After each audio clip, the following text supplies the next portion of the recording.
Hey everybody, welcome back to We Are Podcast. This is We Are Bagu, Season 2, Episode 4, Portal. If this is your first time checking out the podcast network, please head over to your favorite podcast app, Spotify, Stitcher, Podbean, or iTunes, and give We Are Podcast Network a like. And if you get a chance, head over to our social media. All links can be found in the description. You can find us on Facebook, Instagram, and Twitter at /We Are Podcast. And with that said, on to the podcast. We Are Bagu. Hey everybody, welcome to We Are Bagu, where we talk Atari to Steam and everything in between. I am your host, Duck. I'm here with your other host, Ethan, Dr. Reverend. Dr. Reverend. There he Ethan. is. Dude, I love the fact that you're the Dr. Reverend. I think that's the greatest thing ever. What is We Are Bagu? We already said we talk Atari to Steam and everything in between. So we are literally going to talk the Steam side of stuff today. Oh, yeah. Maybe the very definition of why Steam works. Not sure, but we'll get into that. You could argue that that's more Half-Life's thing or Counter-Strike, but Maybe this is my Portal. favorite side of Steam right here. This is Valve at its peak. We are talking Portal. We're talking Portal. Yes. We are going to be talking Portal. We're going to be talking Portal. We're talking Portal. We're having a good time over here. So starting with a little bit of history of Portal and how it actually plays into it. Portal is a Valve game that was released in 2007, I believe, as a puzzle platform game developed by Valve. And it is a spiritual successor to a 2005 freeware game called Narbacular Drop by DigiPen. So basically, these kids at this college. You want to run that name by me one more time? Becca? Narbacular Drop. Have you not heard about this game? Narbacular Drop. That does not roll off the tongue. No, Narbacular Drop. So this game was basically the predecessor to Portal in the sense that, like, you're in this cave and you're this princess and you're trying to fight a dragon or some shit like that. I'm not sure what it was. So more of a fantasy setting. But it had the portals, and like they look like lion heads with flaming eyeballs, and the colors of the flaming eyeballs are actually the portal blue and orange. And so you can create these portals, basically these doorways in between the two areas. It's the same idea. You solve the same kind of puzzles as the original Portal game. But the one thing you can do in Narbacular Drop that you couldn't do in Portal is you can actually replace portals within the doorway of a portal. So that's something that they got rid of in the actual Portal game when they got there at a hairball. They went to Valve. Valve saw the game. They said, this is a great idea. There were 10 people involved in the development of it. They're like, okay, we're going to take this and we're going to create a game out of it. And they changed everything to kind of use assets from Half-Life 2 at that time. Yep. And they ended up creating Portal. So Portal was released with the orange box. Now, Ethan, did you have the orange box when it came out? No, I got it later on through Steam, but my first introduction to Portal was playing Still Alive, the re-release of Portal 1 on the Xbox Arcade. Oh, cool. So whenever they released that with extra stages and stuff like that. Yeah, they had all those challenge stages at the end, and they kind of, I'm fairly certain that's where they were kind of experimenting around with new stuff for Portal 2 that would eventually go into the second game. But yeah, I played through Still Alive. It's still the original chambers, just kind of redone, touched up a little bit. Right. The original release of Portal was done as part of the Orange Box. And what the Orange Box was a re-release of Half-Life 2. That would be the original game and Episode 1. Episode 2. Yeah. Exactly. Then they had Team Fortress 2 and they had Portal. So it was 5 games for the price of 1. That is still the greatest video game collection to ever be published on a disc. Portal 1 released as part of the Orange Box. And yeah, basically, they did not know what the breakout game of this was going to be. They were probably expecting Half-Life 2, Episode 2 to be what everyone talked about. And it just happened to be this first-person puzzles platforming game that became like the real big hit of this. And I remember whenever the Orange Box came out, all my friends were talking about Portal nonstop. And the idea intrigued me, but I never got around to it until this week. So I never played Portal. And it was something that has always been there. And now I understand the hype. And the hype is great. Real. Yeah, the cake is a lie, but the hype is real. The cake is definitely a fucking lie. But the game is so clever in all that it does. It teaches you very, very slowly how to think with portals. And that's the whole point of the game.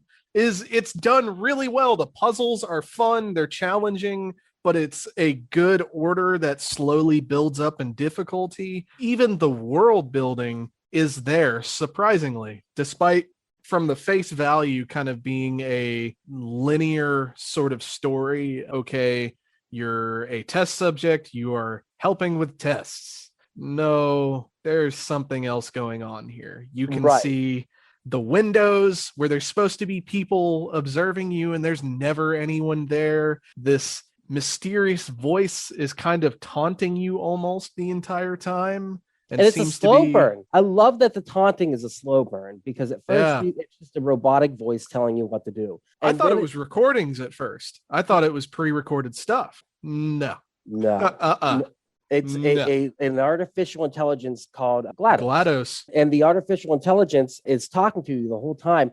And at first, like I said, it's really weird because it's just a robotic voice saying, hey, do this, do that, testing, this is what we do. And slowly it starts insulting you in small ways. And you're like, why is this thing picking a bone with me? What's going on? And it's one of those things. It's like, it's so clever and funny and weird because it comes across as just sarcastic at first. And I don't remember, is it the first game or the second game when it really starts like body shaming? Like the second game goes hard. There are no punches held in the second game. Yeah. We'll get to that. We will. But did you finish the first game? I played half of it. No, I played up until the end. Okay, so the majority of the game takes place in these testing chambers, and you play as a character named Shell. Yeah, I think it's Shell or Chell. So you have to go through, I think, at least 19 test chambers before you actually start to get to the point where you break out. And that's where I played up to the point that I broke out of the testing chambers. And there's hints that you can do so throughout because there's a character that's not in the game, but their presence is felt. It's called the Rat Man, and he is scribbling on walls. So occasionally there'll be breaks in the test chambers where you can go outside the perimeter of them, and you'll find like these areas where he's written on the wall and graffitied and put a bunch of stuff, and it looks like the ramblings of a madman because it is. Kind of. You're right. We'll get to that when we go over from this game to the second game. But it's one of those things where it's intriguing because you're like, well, what were these other test subjects? What's going on? It kind of builds the lore a little bit because you start to realize like, this isn't safe. About the time when you're dying and she's telling you like other test subjects were not able to, beat this chamber. You're like, oh shit, this computer does not give a fuck about me.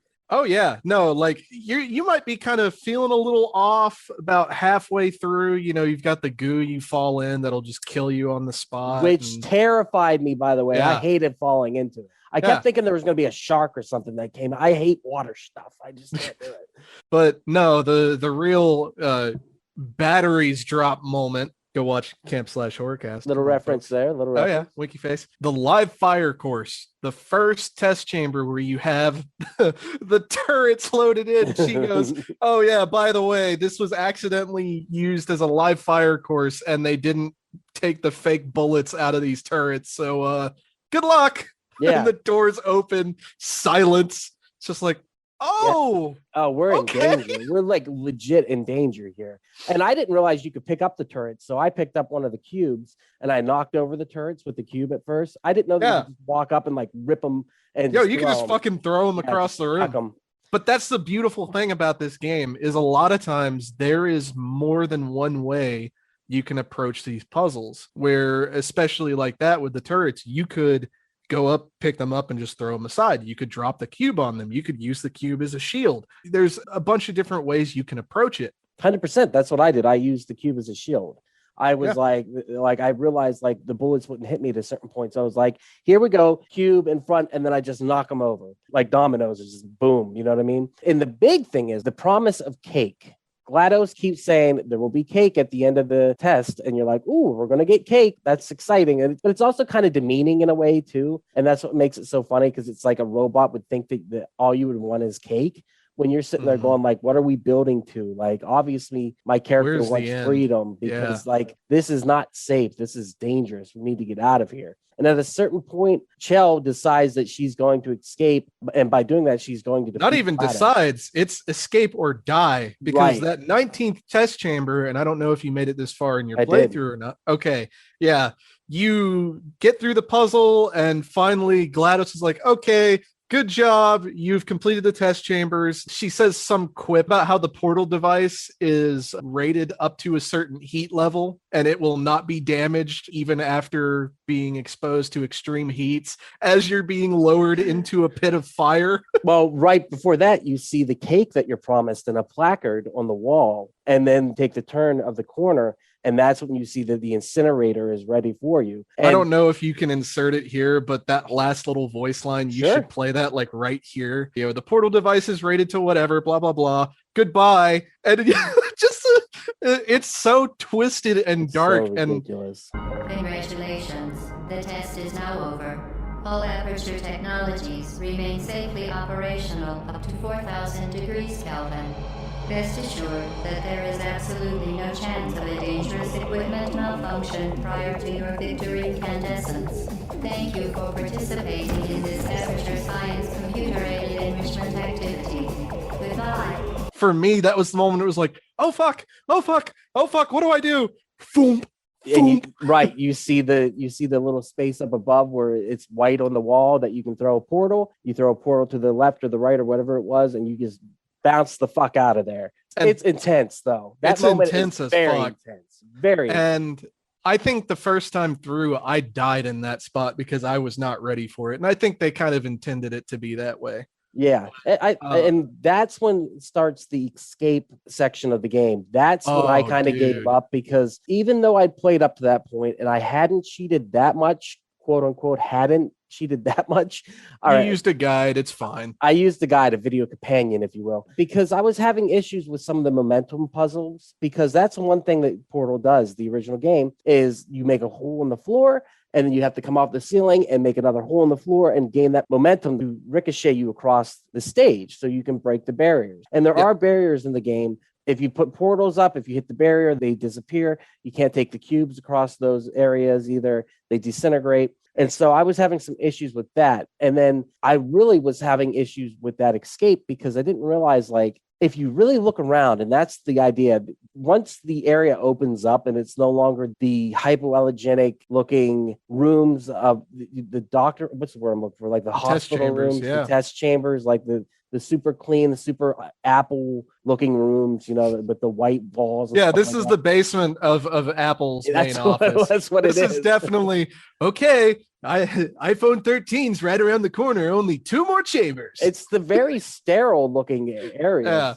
And once I was actually thrown into like the background of like the dilapidated stairwells and stuff like that of the actual behind the scenes, I was having issues finding where to put my portals and stuff like that. And that's what the puzzles become like. All right, now we're in the real world. Where can you actually use your portal? And you have to really think. And that's the thing, is like where you need to put the portal might be so far out of sight that you don't even realize you can do it. And that becomes very difficult at that point.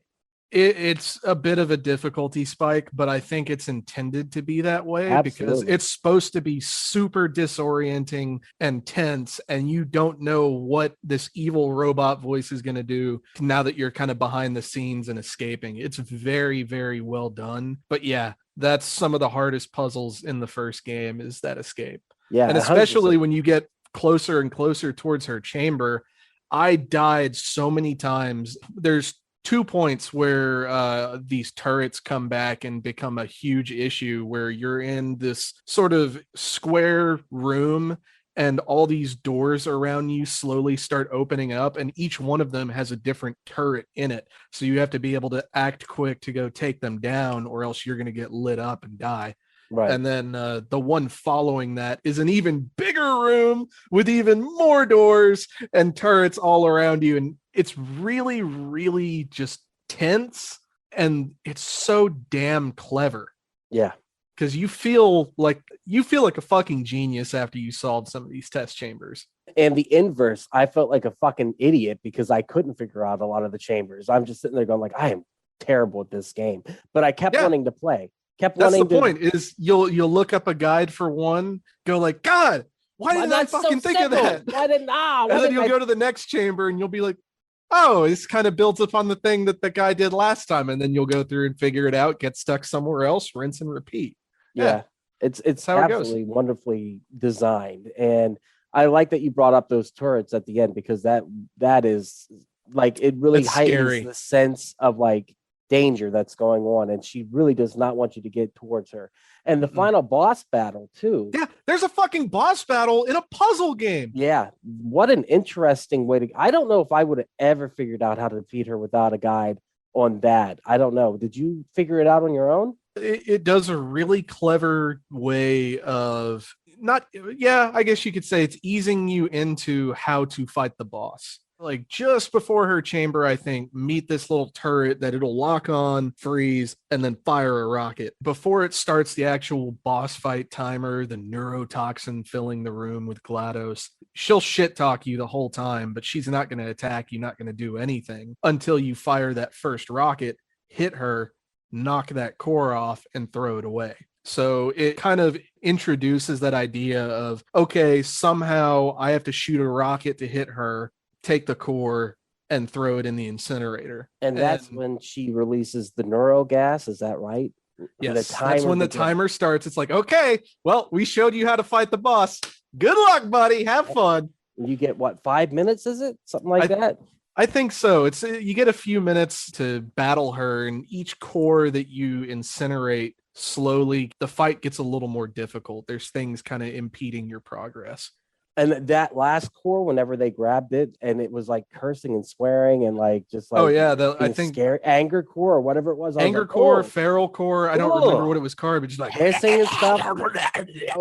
I was terrified, dude. But it was nasty. It's really cool. And then you get the ending of the game where Shell she gets out, but she's knocked unconscious and she's drugged back in. And that's how there's a mechanical claw that comes back and pulls her back into the facility. So even though the cake was there, the cake was there the whole time in the basement. Yeah. After the end credits song, you see that in the basement there's a little cake with a candle lit, and then all the other robots wake up, and it's like, oh look, cake. Yeah. Oh no. Cake. Oh shit, we're not done. We're not done. Knuckles. You just pulled a Knuckles. You went, oh no. Oh no. Two other things I want to talk about in the original Portal. First, the companion cube. What is it? The weighted companion cube. The weighted companion cube. Did you get attached to it on your first trip? Hell no. It was just a cute little cube with a heart on it. You heartless bastard. I know. I didn't care. I threw that thing. Did you incinerate the cube? Hell yeah. Can you not incinerate it though? Is it possible to not incinerate it? If I remember, I might be thinking of Portal 2, but I think she fizzles the cube if you don't incinerate it. Like if you hold on to it for too long, it'll just go and she'll talk shit. Did you get attached to the weighted companion cube? I have a rug in my room that is the companion cube. So yes, I got attached to the companion cube. Did you know that the developers didn't think it was going to be the companion cube or the cake that was the meme? They thought it was going to be Hoopsie the Hoop.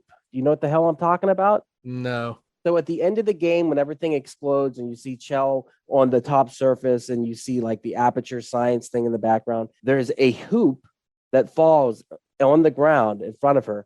And they called it Hoopsie the Hoop. And they thought that's what everyone was going to attach themselves to. No. And no one remembers the fucking hoop. To the point where in Portal 2, they actually hide the hoop throughout the game. So they really thought that was going to be the thing, not the weighted companion cube. So the game was met with, critical acclaim. The big complaints were going to be that it's short, it has a limited story. But initially, the game didn't even have the story. GLaDOS was added on afterwards. They created the whole thing, and the playtesters kept going like, "Yeah, this is great, but like, what are we leading towards? Why are we heading out?" And that's what is this building up to? And that's when they came up with the idea to add GLaDOS and to add the narration, and that. I think the gameplay is great, but I think having that sarcastic computer voice, the world building adds another layer to it. Right. It adds a sinister undertone, a little bit of comedy, and the puzzle it meshes so well. And it's the ultimate version of Hal from 2001: A Space Odyssey. Oh, because Hal had a very human voice, but it was in control. And GLaDOS is the exact same thing, where you have this creature that is smarter than you, that is watching you, and you're going up against this element, and there's no way that you can win. And she says over and over again, in subtle ways, others tried, but they failed. And you're like, well, what did they fail at? So we're going for the They failed at life. They're not well living anymore. And that's the thing is you're going for the big prize. You're going for the actual cake. The cake is your freedom, and you got to get out of this bad boy. So it does happen at the end of the game, but you're pulled back in. The nightmare begins again. The only other thing I wanted to mention was the end song. Did you like the end song? Yeah, I did like Still Alive. I thought it is a good song. The chick has a good voice, and it's very fucking sinister. I mean, the fucking name by itself, Still Alive. It's not over. I'm not dead, and I will kill you. And that parallels in the second game. It has its own ending song, but we'll talk about that when we talk about the ending of that game. So anything else you want to say about Portal 1? We should talk a little bit about the mechanics of it specifically. Okay. Probably some of the stuff that didn't carry over into Portal 2. A lot of the puzzles are based around the cube and button based testing. So you have to get a cube over here, put it on a button to open a door over here, activate a platform or something like that. And it kind of meshing with the momentum physics based stuff is just really, really well done.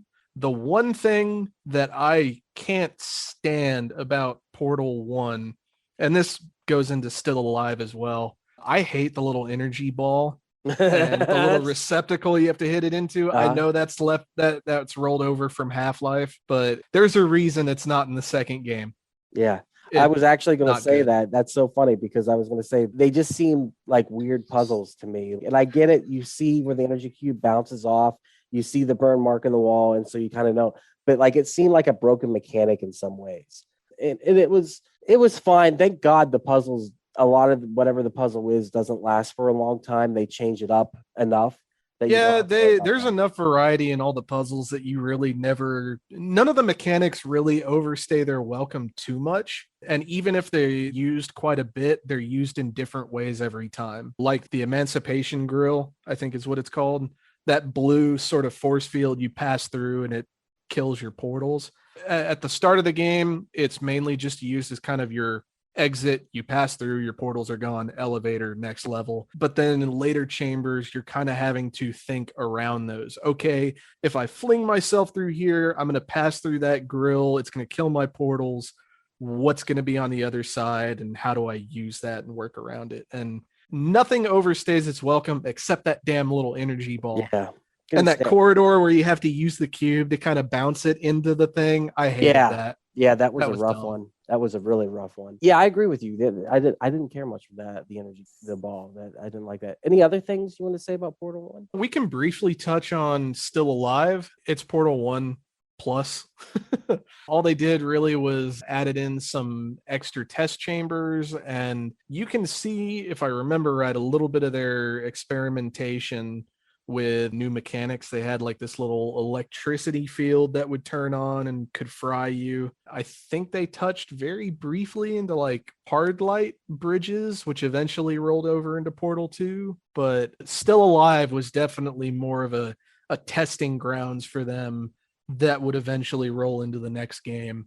They kind of wanted to just make some more challenging stuff for people that wanted more Portal. I don't know. They played around with it, and it really did pay off. I don't think I've ever finished all of the Still Alive chambers before. They're really fucking hard, but it's a nice little addition to Portal. It puts a nice bow on the first game. Yeah, I agree with you. They don't view it as like a definitive edition. Like you said, it's Portal Plus, and it's kind of nice that they released it. And it's one of those games that came out in the Xbox Live Arcade that pushed the arcade, especially with how huge Portal was. And then it just got bigger because we get the release of Portal 2 in 2011, and they release it across various platforms. And it's a full-fledged game at this time. And they take it and they crank it to 11. They really did change the game. And Portal 2 is one of the very rare, near perfect games. Oh, there are very few games that actually live up or exceed the level of hype that they build. Oh, Portal 2. And it's out of here. It's total home run. Like, yeah. I remember watching the trailers, the E3 stuff. Oh my God, it looked amazing. And then you actually play the damn game. Oh, it was so good. So good. It's pretty good. It's pretty good, Ethan, up to a point. No. Up to a point. No. And he's left the podcast. No. I can still No. hear you even though you walked away. Because it's a wireless mic, but no. All right. Portal 2 brings back most of the mechanics of the original game while adding features such as tractor beams, lasers, light bridges, and paint-like gels that alter players' movement and allow portals to be placed on any surface. So we get the return of GLaDOS. I didn't say the name of the lady who did the voice. It was Ellen McLean, who did the voice of GLaDOS in the first and second game, and a couple of the spin-offs, Lego Dimension specifically. But And, it also, what is it? Poker Night? which was a poker game where GLaDOS was a dealer, I guess. They had all sorts of weird characters. Like they had Brock Sampson from the Venture Bros, Ash Williams. Oh, and, shit. Claptrap cool. from Borderlands was in it. I never played it, but it was one of those weird games. You just kind of wonder how they got made. I mean, I was shocked there was a Lego Dimensions portal add-on, and it does feature also the secondary character of this, which is Wheatley, voiced by Stephen Merchant. And I love Wheatley.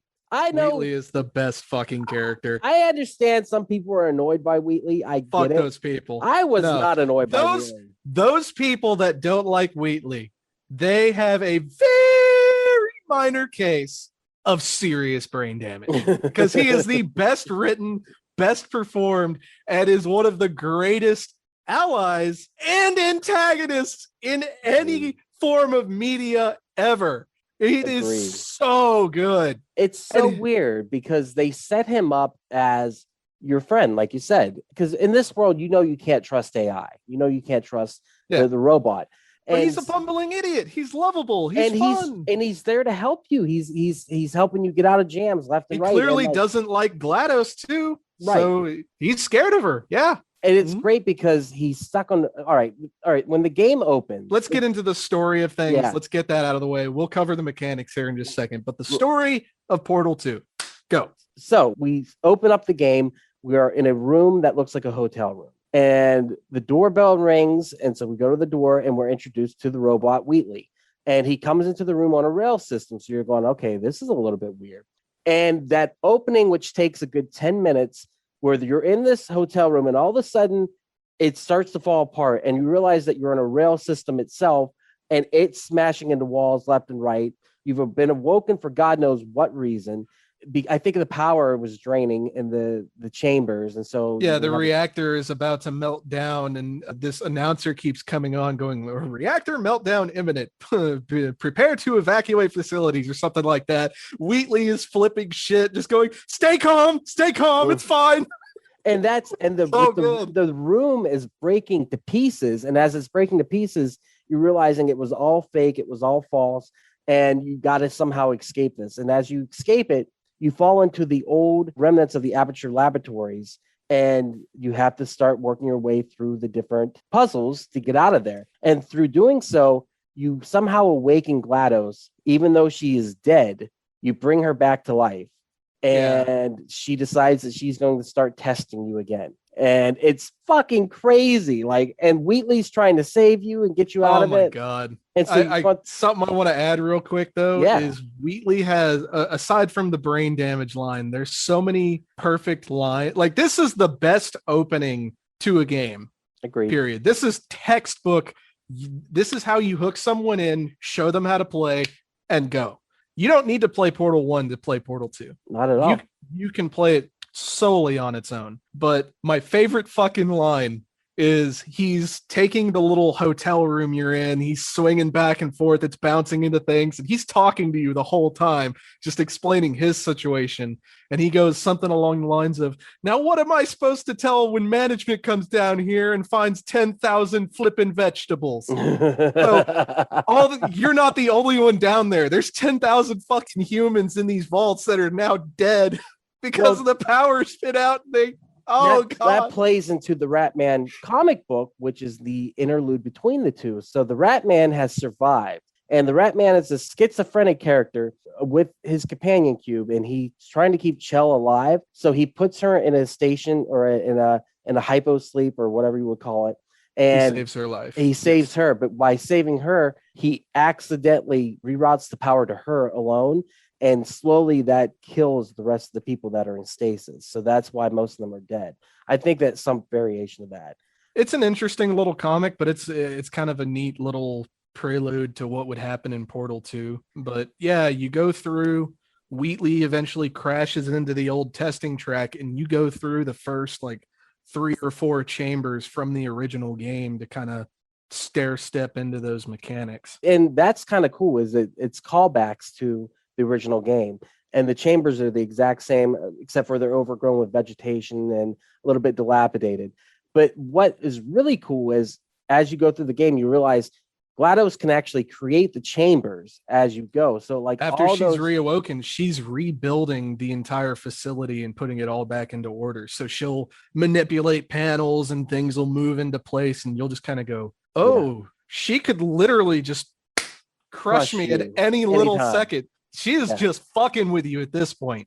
It's so crazy. Buddy. So crazy. So eventually there is an escape sequence where you have to escape. And GLaDOS says to Shell, she's like, come back to testing. If you test here, you know, I'll let you out. I went that way the first time. And then I died. You get an achievement for it. Yeah. And I died hard. And then I was like, oh, okay. So don't believe her regardless of anything she says.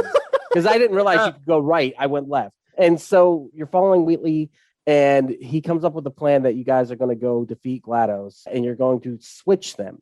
And so about the halfway mark of the game, that's where that happens, where you decide that you're going to go, as you get up to GLaDOS again, you decide that you're going to switch GLaDOS with Wheatley, and you think everything's going to be fine because Wheatley's been on your side this whole time. There's 2 important things. Yeah, you disable the neurotoxin so she can't poison you. You also fuck up the turrets so they can't kill you. That was hilarious because there's a little turret conveyor belt. You've got the pristine turrets that are manufactured, and you've got the crap turrets. And yeah, you eventually have to swap them so it thinks the crap turrets are the good turrets and the good turrets are the crap turrets. And the crap turrets are saying the funniest shit. And so hey, bang bang. Oh, I didn't have any bullets. That's what I'm saying, dude. And then the really weird thing is this game has puzzles that you won't expect. Like it has a laser beam that goes down and it scans the good turret. And that's what every time it has the good turret, it will go, okay, that's pristine, let it through. You have to replace that with a crap turret so it starts just letting the crap turrets through. That's hysterical, dude. I thought that was great. And during all of that, you get some more of the best lines of Wheatley where he goes, okay, I'm going to hack this door open, but I can't do it while you're watching. Turn around. And you actually have to turn around. And all he does is he just smashes the glass so you can get in there. Yeah. What a great character, dude. He's such a good character. So we replace GLaDOS with Wheatley in the battle. And the battle is reminiscent of the first game's battle in some ways. I think you have to use the rockets on the first battle, or is it only the second battle? I don't think you actually battle her. You put Wheatley into the little computer, and it goes, okay, substitute core found, and there's a disagreement. We need someone to resolve this stalemate, and a room will open up with a button that you can go hit. That's right. And she puts up a couple barriers so you can't get through, and you have to throw up a couple portals, and then you get through. And then Wheatley is changed out with GLaDOS. GLaDOS is laying on the ground. He takes control of the entire fucking facility. And the power is too much for him. Immediately having all this new, resources and control of the facility and all those things. Knowledge, he just decides that Shell is against him and that he is going to take care of things. And that leads to like chapter 4 or 5 or whatever it is, the fall. And what's so funny is right before you get up there, you find this take your mother to work day corridor in the game where there's a bunch of potato experiments. And you'll go to the actual last potato experiment, and it's overgrown potato. That's it's Shell's, yes. Yep. So it gets into the idea of whether or not she's related to the characters. She was there as a kid, and right. Yeah. So Wheatley pulls apart GLaDOS, connects her to one of the potatoes, and GLaDOS AI is powered by a potato. Literally puts a super intelligent artificial intelligence into a fucking potato battery. Into a potato battery. Oh, dude, that made me laugh. It's just so clever. So hard. I was like, this is so good. I mean, we're really giving away the story of this game. Well, I mean, this game has been out for years. If you haven't played it by now... If you didn't get excited over the potato, there's something wrong with you. That's all. Exactly. Hey everyone, it's just Duck jumping in here real quick to say thank you so much for checking out the podcast today. If you're enjoying it, head over to your favorite podcast app, Spotify, Stitcher, Podbean, or iTunes, and give We Are Podcast Network a like. And if you get a chance, head over to our social media. All links can be found in the description. You can find us at Facebook, Instagram, and Twitter at /We Are Podcast. And with that, back to the podcast. So they go into the fall. Potatoes is talking to you still and explaining that Wheatley was a core that was created, a dumb core. So to dampen her intelligence so she would stop killing them, but he didn't work right. at You all. fall, and you fall into the remnants of the original Aperture Laboratories that were put together by the creator of Aperture, founder Cave Johnson, voiced by the amazing J.K. Simmons. And how'd you feel about that? I like J.K. Simmons. I like the recordings. I thought they were hysterical. My favorite line was, if you get the mantis serum. Oh, we're no longer giving away the praying mantis serum, but good news is we will be fighting a bunch of praying mantis men today. I was sign your forms and pick up a rifle. I thought that was great. So all these recordings are J.K. Simmons, Cave Johnson, and he was the original founder of Aperture Laboratories. And I guess they made shower curtains.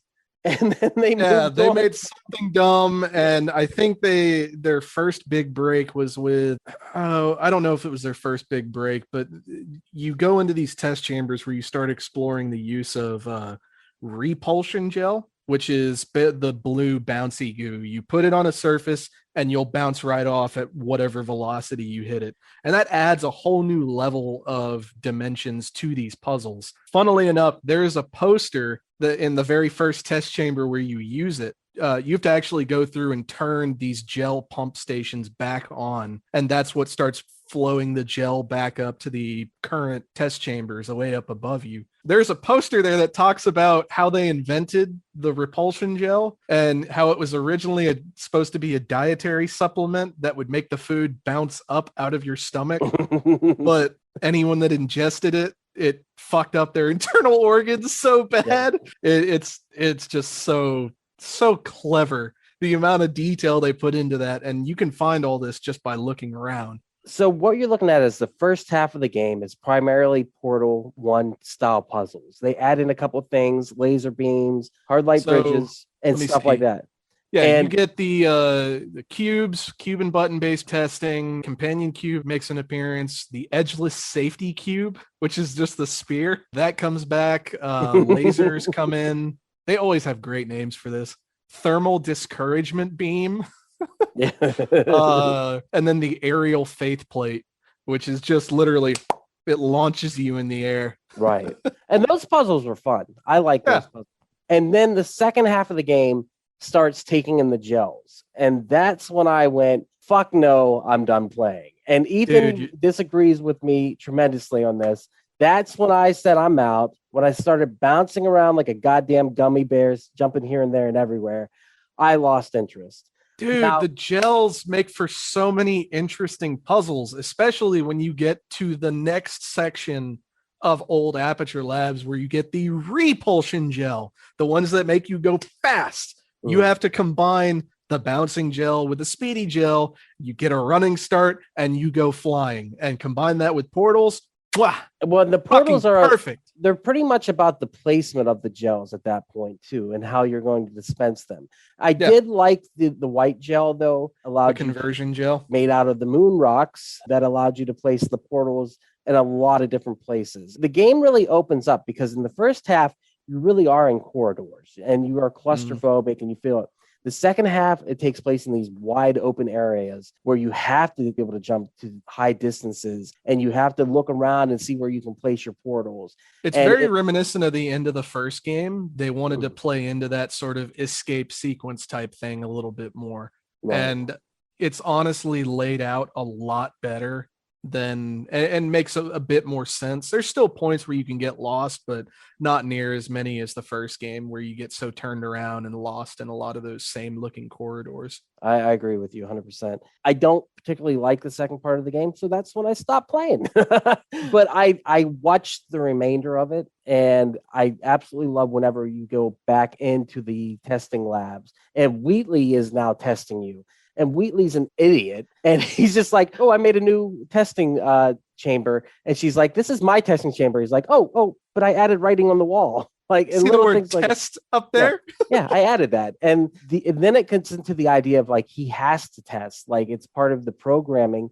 It requires it whenever you're the main AI of the establishment. Like he gets almost like a junkie, he gets a fix from it.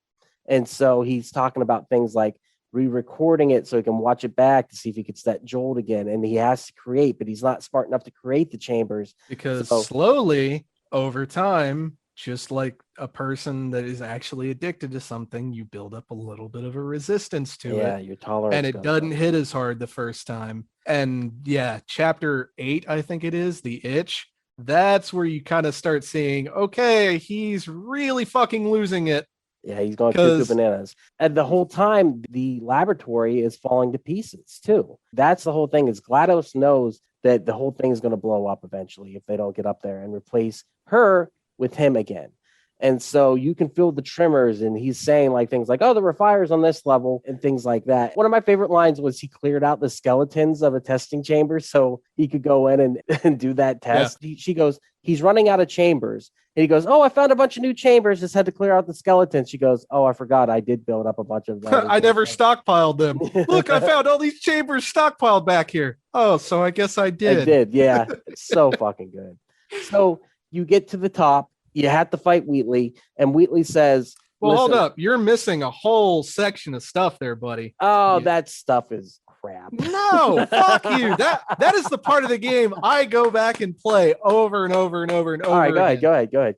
Did the trick that he plays, because there is a point right at the end of chapter 8 where he says, okay, big surprise for you, only in so many more chambers.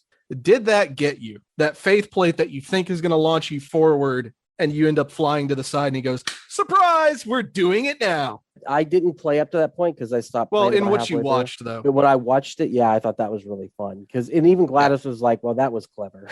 Yeah. And he propels you forward, and you're stuck on a platform. He's got a monitor of him right in front of you, and there's all these spike plates, and he's just sitting there going, okay, so this is the part where I kill you. Here's how I think it's going to go down. I'm going to take these spike plates, and, you know, they were flat at first, but now I've got little sharp bits welded on there, and I kind of want to get him to shoot fire at you at some point, but, you know, work in progress. And, of course, you escape, and he tries all this stuff to try to crush you, kill you. The crap turrets come back again. It is the most fun escape sequence. It smokes the first game outright because he is talking shit the whole time. GLaDOS is talking shit to him, and there's a lot of really good, cool moments. Especially, there's a point where there's a room filled with turrets on the other side, and you have the bounce gel behind you, and you kind of have to use that. You fling the bounce gel at them to try to clear out the turrets. As soon as it hits them, they go bouncing and flying all over. Oh, it's so good. And then right before you get to his lair, the conveyor belt that starts going backwards, where he goes, so I've been having a lot of trouble killing you. So consider this not a suicide, but, you know, a death option. Because when you get here, I'll have to kill you, but you could just kill yourself. I love Wheatley. I don't know what to say. Like, I think he's hysterical. So good. And the delivery by Stephen Merchant is just fucking hysterical the whole way through. Because that's the thing is, like, you begin the chamber, some funny dialogue happens, and at the end of the chamber, the funny dialogue happens. That's how you kind of know, like, you've defeated it, or if you're near the end. Progressed. Yeah. And it's just one of those things where I always look forward to, like, hearing it, and it cracked me up. Getting into the boss fight, what did you think watching that? I thought that it was hysterical because he goes, I've reviewed everything that you did initially when you defeated GLaDOS and everything up until now. And he has all these defense mechanisms, but still you're able to set up your portals and use the missile and hit Wheatley and destroy him. It looked like it was a fun boss battle, was it? It's a great boss battle. It's one of the best. What you're essentially trying to do is you're doing the inverse of what you did in the GLaDOS boss fight from the first game. Instead of removing those cores, you are adding them to him to try to corrupt him so you can swap GLaDOS back in. And of course, he's talking shit throughout the whole boss fight, but you have no portal surfaces around you whatsoever. You have to use the conversion gel, that white goo, to create spaces for you to be able to fight him off. It's really short. That's Probably my one and only gripe about the first and second game is I wish these boss fights had a little bit more variety to them and were a little bit longer, but it's still a lot of fun. You have to very carefully time launching his own bombs back at him so you can get the cores attached to him, and it's well done. It's really well done. So they do the trade out, or they're going to do the trade out, but huge battery drop moment of this game. Ethan, I had it spoiled for me, but you did not. You played I this. did not. You got to experience it. What was it like when this happened? So on Camp Slash, we talk a lot about how movies set up things and have the ultimate payoff. Portal has that sort of ultimate payoff as well in the conversion gel. So when you're in the 1960s, 1980s Aperture Labs and you're learning about that, Cave Johnson talks about how the gel is made from crushed up moon rocks, while he's hacking up a lung because it poisoned him. Yeah. But it's made from moon rocks. Well, when with the whole facility falling to pieces, Wheatley booby traps the stalemate button with bombs, blows it up as soon as you get in there. And all of the conversion gel around him is washed off because the sprinklers activated. The whole facility is on fire and collapsing around you. And the ceiling opens up and you just see the night sky with a big, beautiful moon above you. And he goes, "Oh, yeah, you had to go and screw all this up. Take one last look at your precious moon because we're all gonna bloody die." You pull up your portal gun and it lets you sit there if you want. It waits for you to hit the trigger. This music is just epic and blasting, and then boom, game goes silent. And all of a sudden, all of the air from the room starts getting sucked in through the portal underneath him. And oh my God, you can't get more of a mind fuck of an ending than that. Everything gets sucked out into space. Wheatley's hanging on for dear life. GLaDOS finally switches back. Wheatley flies off into space and you get pulled back in and just, and you were on the moon for like 36 you were on the seconds. moon. You see the fucking flag and the rover, and it's just like, oh my God. It's crazy, dude. It's an absolutely, and I wish I hadn't had it spoiled for me. I was watching some videos and I came across it and I was just like, I was like, that's so badass. I was like, that would have been such a crazy twist to be able to experience. Oh my God. It was such a good payoff because you don't really think about it like you're enclosed the entire time. It wouldn't even cross your mind that, I wonder if I shot my portal at the moon. Well, sure enough. I kind of want to get your opinion on how the game ended. So there's a couple different ways you can interpret the actual ending before the credits roll. After Wheatley's in space and GLaDOS has your conversation with Shell, she says, "I just want you gone. I don't give a fuck anymore. Get out of here. You're impossible to kill. I don't care." And did Shell really survive?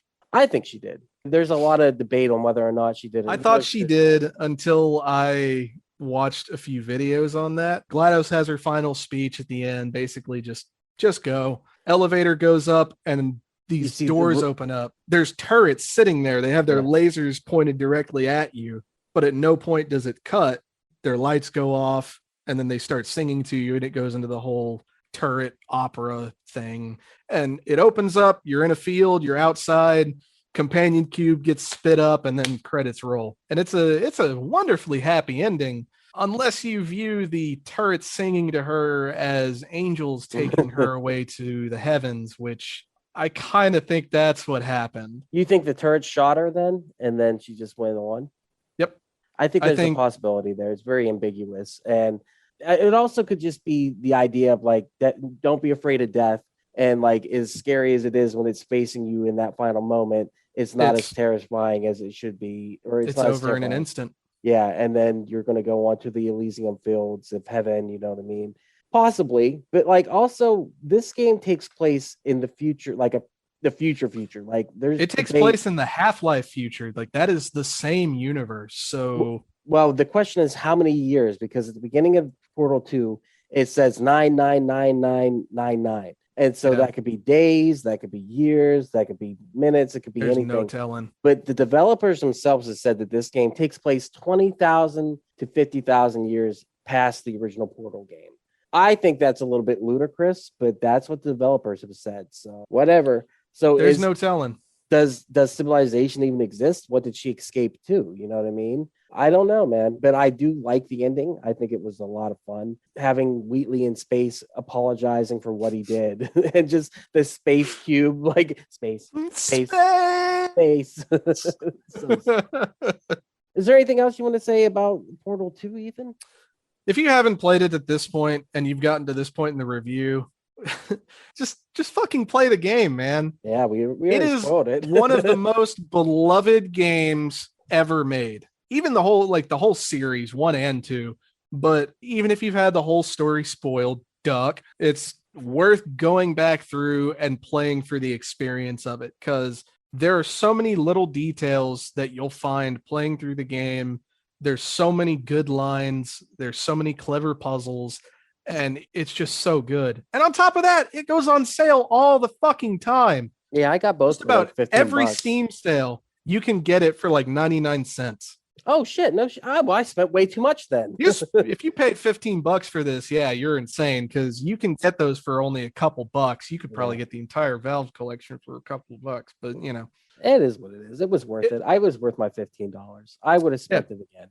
I enjoyed it immensely. The only other things I wanted to bring up is Chell GLaDOS's daughter, and there is enough in there, I think, to make a debate for it. I think that you can make the debate that it was the daughter of Cave Johnson and Carolyn. What's her last name? Carolyn. I don't know that they gave Carolyn a last name. But that's the one thing I debate. I think that there's enough in there that you could say that, and maybe that's why she let her go at the end, because she knew that. But does GLaDOS even care? I don't know, because GLaDOS is so ambiguous with what GLaDOS does. The only other thing I want to say was, in the initial development of this game, they didn't even have portals in it. Portal 2 was being created with a mechanic known as f-stop. Now, Valve has never came out directly and said what f-stop was, but the play testers were like, you're making a portal game without portals. That seems kind of like, that makes zero sense. Yeah. And initially, they think that it was this mechanic that was based on an aperture camera where you could take pictures of stuff and resize it for puzzles. And that game that you like so much, you can kind of do that where you resize stuff. What's that game called? I can't remember. Superliminal, I think is the name of it. That's the one. And so eventually that mechanic made it into other games, not by Valve, but they were like, yeah, we need to restart this. And the original game took place completely in the 1940s. It was Cave Johnson was the enemy of the game. That whole thing that you see about the midway point, that was initially being created for the game only. And then they went, no, we're making a portal without it being portal. So we need to do this. But through the trial and error of making it, they made a masterpiece. The game is undeniably a masterpiece of video game. I having just played it recently, I know it stands up. And now I'm indoctrinated in all the lore of Portal. I totally love it. Like the portal gun, I love it. The portals, I love the idea of like what can be done with them, the puzzle aspect of it. I'm a fan. Community around it, they all feel the same way. They love this game. And you can see that in all of the gigantic professional level mods and spiritual sequels and things that people have made with new mechanics, new puzzles. It's just, there's so much love for this game. And one thing that I haven't really seen a whole lot of mod support for, well, no, I won't say that. I was going to say there's a ton of mods for this. So yeah, I mean, you got Portal Stories Mel, Portal Project Beta, Portal Prelude, Thinking with Time Machine, the newest one, Portal Reloaded. That was the one I wanted to bring That's up. hard. It's basically what Portal 3 should be if it was ever released, which there's a good chance we'll never get a Portal 3. They don't need it. Yeah, Steam is not interested, or Valve is not interested in making games at this point. They have Steam. They're making their money. When's the last Valve game that came out? 10 years ago? Half-Life Alyx. That came out like a year or two ago. That doesn't count. No one played that. That absolutely counts.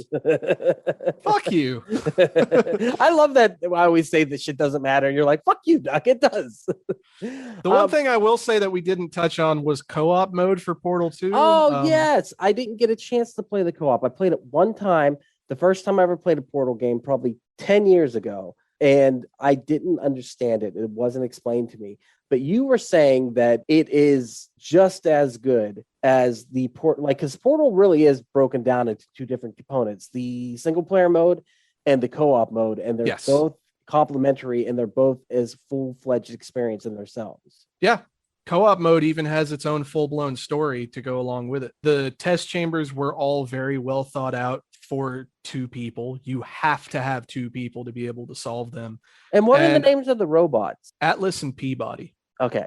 Atlas and So- Peabody. So the robots were a contingency plan if there were no longer any humans. And They are so- brought up at the end of the game because that's what Wheatley says he found and why he's decided he's going to kill Shell. Is he goes, I found 2 little robots back here built specifically for testing. Right. And you even see them at the end of Portal 2 when you're going up the elevator, they wave by. I would say if you're going to play co-op mode, you need to finish single player first, just because you'll get comfortable with that mechanic of working with the portals and kind of building up that logic with momentum and some of the other things.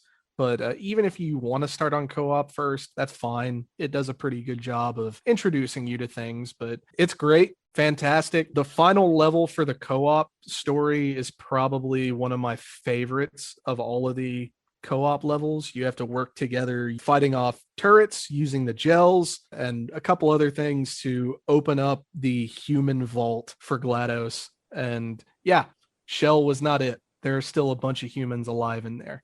Oh shit. Yeah. Spoiler, by the way. Oh, I don't care. Spoil But- away, man. Yeah, no, that's great. That is great. So there are more humans, but she'll probably go through them in a couple of days because she's Well, that's where Portal Reloaded actually picks up. That fan-made game is you're one of those people, and you get to go test the Aperture Science Portal time machine device or whatever it's called. And so it's there's more to go on with Aperture Labs. If they really wanted to, they could make a true third game. There's enough lore and world building done that they could explore it, but I don't know that it really needs it. That's the thing. Oh yeah, Portal you gotta 2 do it. is- You gotta do a third one. That would be a blast. It would be fun, but the thing is, you can't. It's kind of like the issue they ran into with the first game, making the second. How do you make a sequel to a game that doesn't need it? You It's hard. fucking kill it is how you do it. Like they went in and they fucking murdered it, dude. That's They the way- modulated it. They mergulated that shit like hardcore. The only other thing I was going to say is, and my only nitpick was, I couldn't figure out how she could fall such large distances and not get hurt. And then I Long fall realized, boots. yeah, she's got like leg attachments or something like that. I thought that was Yeah. cool. But I mean, no, we need a third game. We need a third Portal. I think that would be amazing. I think if they came out with that, it already pre-sells like everything ever. Even I buy it. Like, I mean, Half-Life is big, and maybe I'll get some shit for this, but I think Portal probably has a lot more of a wide appeal than Half-Life at this point. I'd have to say it does, because being a non-fan for years, Portal was what people talked about. No one. I talked think about more of Portal when I hear Valve than I do Half-Life at this point. it. Yeah, I agree with you. I think of Left 4 Dead, but Portal, I think. Eh. I think it's their number one game. I think it really is. I mean, what else can you say about Portal? Go play it. You know It's what I mean? fantastic. People still make custom test chambers on PC to this day. Even if you get it on Xbox or PlayStation, it's still a lot of fun. You'll enjoy it.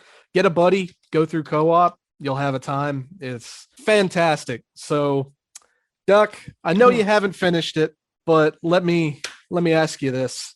I forgot about the ratings. What would you rate Portal 1? We'll do it one at a time. Duck, what is your rating for the Portal series? Portal 1 and Portal 2. I'm just both S tier on them. I have to. They're S tier. They're that good. And I would like to sit there and be like, and I'm jokingly saying like, fuck the gels, fuck the jumping gel. I ran out of time is what it was. And I couldn't keep thinking time into the game. And I would have. The game got too hard for me. I'm a dumb dummy. And I couldn't keep up with the puzzles. You just But needed time to sit there and play with it is all. It's one of those games like Ethan, you dirty man. it's what it is. You got to sit there and play with your Portal device, man. You dirty boy. How about you, Ethan? What do you give it a rating of? Portal 1 is an A. Portal 2, that is where the game found itself. That is solid S tier. So, you feel them I as a- love Portal 1. I love Portal 1, but it has its issues. Portal 2, that is about as close as I can get to saying it's a perfect game. You don't view Portal 1 almost like a prelude to Portal 2? Like, I view them as a single entity almost. That's how I... They roll really well into each other. I'd Mhm. say, honestly, the series as a whole, total S. Mwah, perfect. Yeah. But just standalone, Portal 1 had they were playing around with it, trying to work out some kinks. And again, it's a little short, not a big deal.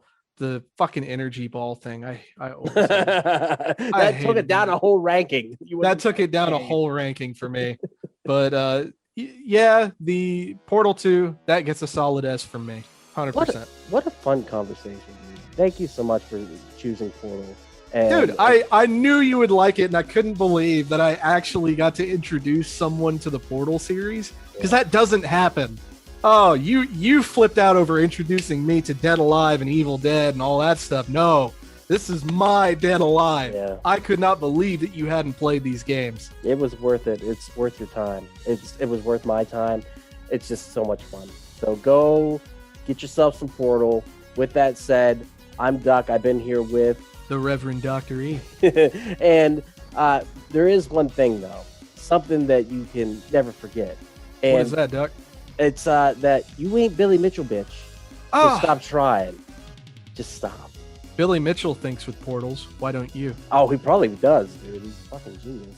And there it is. Thank you again so much for checking out the podcast today. If you enjoyed it, head over to your favorite podcast app, Spotify, Stitcher, Podbean, and iTunes, and give We Are Podcast Network a like. And if you've enjoyed this podcast, you're going to love the other podcasts here on the We Are Podcast Network. We have We Are Air, where we talk movies, entertainment, whatever the fuck we want to talk about. That's me, that's Jake, and that's Hobby. We're breaking down that pop culture, and we're having so much fun. Heroes, Gyros, a Dungeons and Distractions side quest. Me and the boys were playing some D&D. You can start that one from Season 1, Episode 1. It's a blast the whole way through. And I Hate Being Sober. Personal stories from epic people. I sit down with some of my favorite people of all time. We talk about their trials, their tribulations, and their journey this far. And finally, our new live video podcast, Slash Horrorcast, where we're going to have a roundtable discussion about our favorite horror movies. That'll be available on Twitch and YouTube, streaming every Monday at 8 p.m. Check the links in the description to find out what movies we'll be watching. Also, check the links in the description for our social media. You can find us at Facebook, Instagram, and Twitter at /We Are Podcast Network. With that said, thank you so much for checking out the podcast today. Please remember to support local comedy in any way that you can. We'll see you next time.